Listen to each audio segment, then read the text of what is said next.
Unë e kam thënë gjithmonë, kemi nevojë për këto qendrat komunitare, e para njerë, se jo domosdoshmërisht gjithë do punojnë. Ka prej atyre që ka nevoja fare të thjeshta. E kam thënë që intër do e them dhe këtu.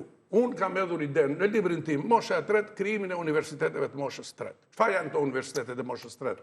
Nuk janë akademike këto, nuk janë qendra Nuk e dakord apo të duket e pa...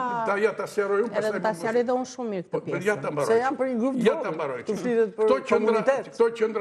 Këto qendra janë qendra të krijuara në rajonet ku ishtë bashkia, për shembull, bashkia 2, njerëz që janë në shtëpitë e tyre, janë mirë, janë zotrinj, kanë energji, kanë fuqi, lëvizin, mund të shkojnë te kjo qendra për të socializuar.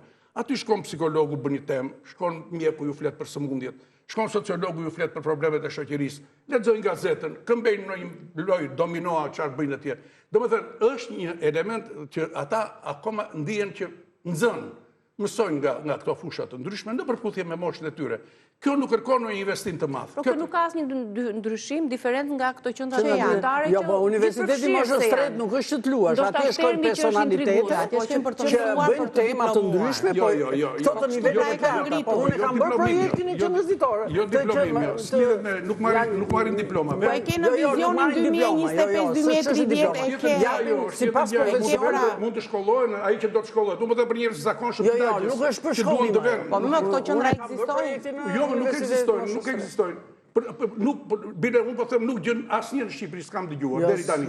Kam 25 vjet që merrem me këtë. Kjo qendra ditore fillon me ato parat. Unë mund të shtoj diçka Niki, shiko, unë e kam një problem shumë të madh, sepse shikoj që njerëzit shkojnë dhe fondacione të ndryshme dhe mua më bën shumë përshtypje, shkojnë në pleq shumë të vetmuar, pra në të moshuar shumë vetën, të cilët ato janë në gjendje as të mbushin një gotë ujë dhe ju ndërtojnë një shtëpi. Mua kjo më duket një fars, sepse ai nuk ka nevojë vetëm për betonin, për murin dhe për atë, po ka nevojë atë shtëpinë ta pastroj, po ka nevojë që t'i bëhet pazari, po t'i gatuaj dikush, po ta laj dikush dhe ta bëj. Tani ekziston, që mbase ju nuk e dini, ekziston tani shërbimi në banesë. Shërbimi në banesë unë bredh nga Saranda në Tropoj, që merrem me trajnimin e infermierëve dhe më pëlqen si sens, por kjo nuk është punë e infermierëve të qendrave shëndetësore. Këtu ngrihen si në gjithë botën ngrihen ekipe, të cilët shkojnë dhe shërbejnë në banesë. Dikush bën pastrimin, dikush bën infermierin, dikush bën punonjësi social. Dhe unë, do me thënë, këtë e kam një pyetje edhe për zotin Tushe. Me thënë, juve, si punonjës social që jeni, pra, a keni këto struktura në ju që të shkoni shtëpi më shtëpi dhe ti identifikoni të mos rrimë në teori se u lodhëm me teorinë. Ne duam gjëra praktike, ne duam t'i ndihmojmë. Pse në gjithë botën punonjësit social janë shumë herë më të rëndësishëm se sa policët, po shkojnë aty nëse keq trajtohet nga fëmia, me një herë shkon dhe i strehon. Pse duhet i ngrejmë ne në maj të malit një shtëpi ku ai nuk ka mundësi të shkojë as deri tek çesma të mbushi ujë dhe të ri përsëri vetën, me këto janë farsa. Dhe jo ta mbaroj, dhe ngritjen janë ekipe mobile që duhet krijuar, nuk i kemi. Ka tentativa por janë ngritur, jo do ta mbaroj. Më kërkove përgjigje para një që unë jam pensionist për veten time, nuk punoj në një strukturë. Jo, ju keni folur shumë keq për qendrat shëndetësore.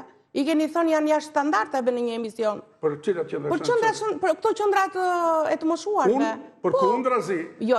Për kundrazi, qendrat për kundrazi. Jo, unë biles ju keni folur dhe unë po ja bëj pyetjen. Se ke gabim. Po jo bëj pyetjen. Jo, ku bazoheni? Funksionojnë si ty. Po ku jo, po pikërisht ku bazoheni? Ti duhet bish aty. Jo, kur më kanë ardhur ju? Qofte edhe një herë në qendër. S'kam ardhur unë, nuk vetë unë. Ju keni të drejtën se keni dëgjuar, po jo të gjitha personalisht. Po jo nuk mund të thuash se besoj se zoti Tushe sepse drejtuesi janë thënë qendrat në Shqipëri janë të kushteve jashtë standardit. Sepse kemi patur raste ku në këto qendra janë keq trajtuar dhe të moshuar.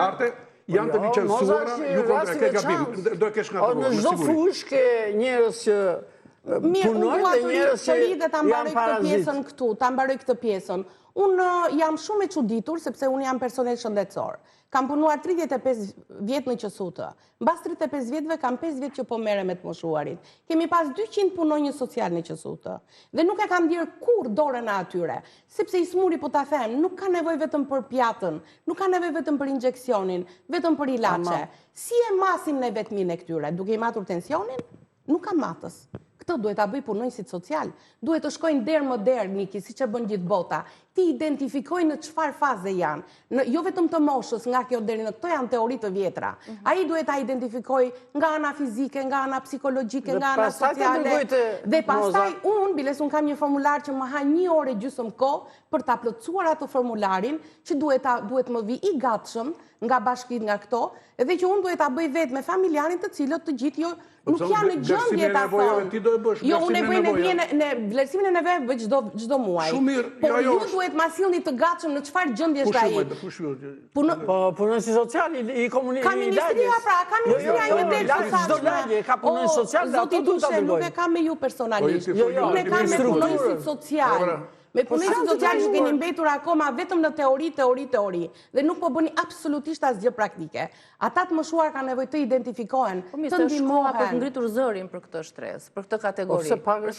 Është ngritur, por asgjë s'është bërë deri tani. Po duhet vazhdojmë një bashkë, ata futën kryetarin. Nuk është ashtu, janë bërë ndryshime, është ky nihilizmi i papranueshëm. Ndryshime janë bërë. Ma thuni. Ja ta them unë. O ne të dy jetojmë në të njëjtin komunitet. Dhe s'ke një qendër ditore. S'ka te ne, po janë ngritur qendra. 51 vjet jetojmë dhe s'ka marrë asnjë shërbim. Dëgjoj, të mos mohojmë. Ja ta them unë që nëse 20 vjet përpara nuk ishte qendra komunitare, nuk ishte institucione private, janë krijuar. Bashkit kanë krijuar bashkit. Po dini ju si mbijetojmë neve në ato qendra? Me 20%. E dini ju si mbijetojmë me taksa edhe me pagesat. Ne jemi shumë të guximshëm që e bëjmë këtë punë. Sa qendra komunitare kemi në? Kemi statistikat për atë. Ja, po ta them 51 vjet në të njëjtin komunitet, dhe është komunitet qendër Tiranës.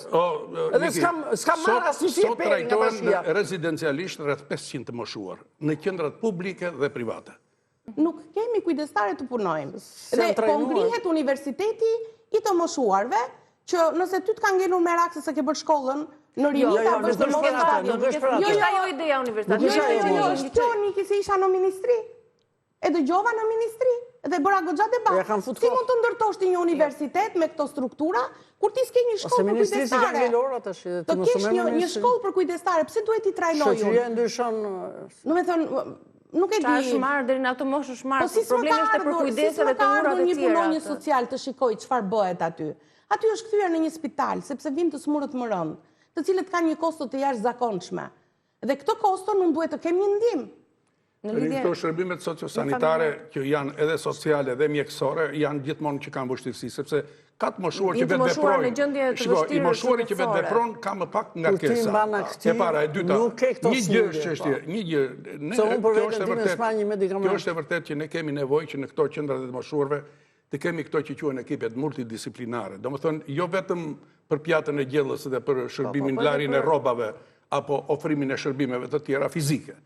Këto qendra ka nevojë edhe për figura të tjera. Dhe unë mendoj që në këtë pikpamje akoma ka nevojë të shëndoshen.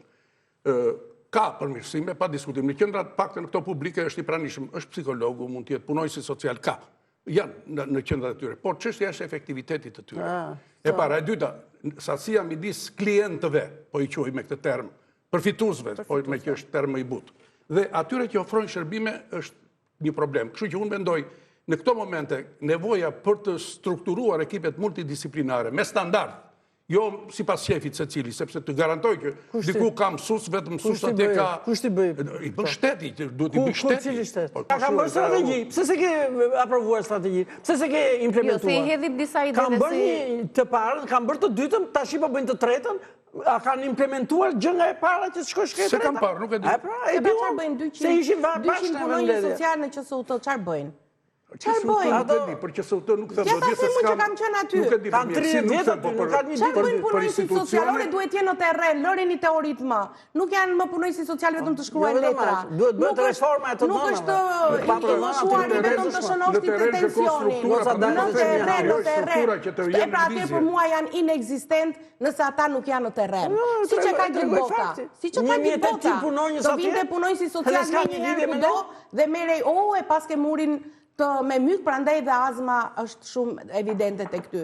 Dhe merreshin punonjësi social, nuk merre më infermieri, nuk merre më doktori me një të smur kronik që jetonte në kushte mizerabël. Merreshin punonjësi social. Ishin më të frikshëm se sa policët. Këtë e kam parë në Francë, këtë e kam parë në Zvicër, këtë e kam parë në Suedi, Dhe këtu janë inexistent. E them me të madhe dhe do vazhdoj ta them. Është i palidhur me njerëz. Mendo s'kanë bërë standarde, s'kanë bërë formular. Në fakt në të Po gjithë një këtë thirrje debat. shumë e madhe.